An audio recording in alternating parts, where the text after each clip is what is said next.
I also want to confirm, and Mwalimu has just told me, that we have received books for grade 9.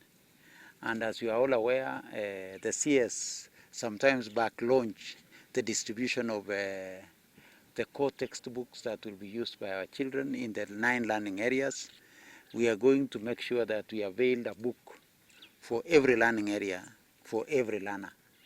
And also there will be teachers' guides, which will support the teachers in preparing for curriculum delivery to these children.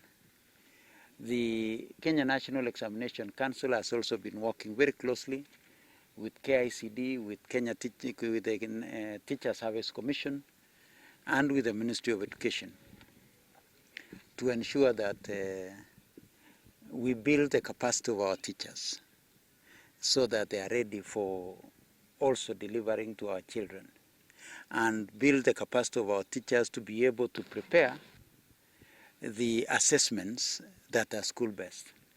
And as you are aware, going forward with the competence-based education is that we are now spreading assessment of our children to both formative assessment, which is more of the school-based assessment that will be done by our teachers, marked by our teachers in their own environment.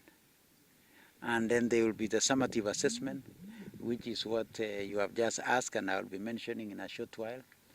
As we go to grade 9, this year is a very critical year for us. 2025 is culmination of all the work that we have done in competence-based education.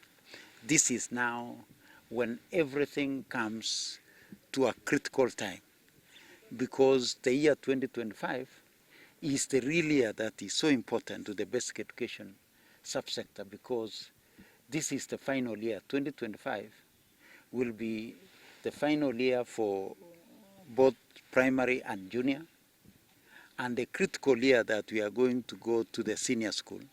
And you know, senior school is the final phase of competence-based education at the basic education subsector. So this year is so important to us, this year that we are going to in 2025, because one is that it is the year that we are going to have the final cohort and the full cycle for junior school. Because as you are aware, we did PP1, PP2 as our first cycle, primary school, which is grade 1 to grade 6, which was our second cycle. Now grade 7, grade 8, and grade 9 will be complete in 2025, which is our third cycle. And therefore we shall have finished the first 3 cycles. And in 2026, so next year, we shall use next year to prepare ourselves adequately for the final cycle of competence-based education in the basic education subsector, and that is senior school, because the first cohort going to senior school will happen in 2026.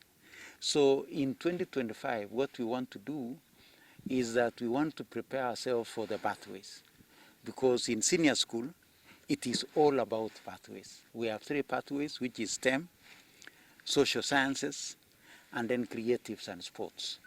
Those will be our 3 pathways. So we are now in junior school preparing our children so that they can identify the areas that they believe they are good in, and our teachers will have prepared them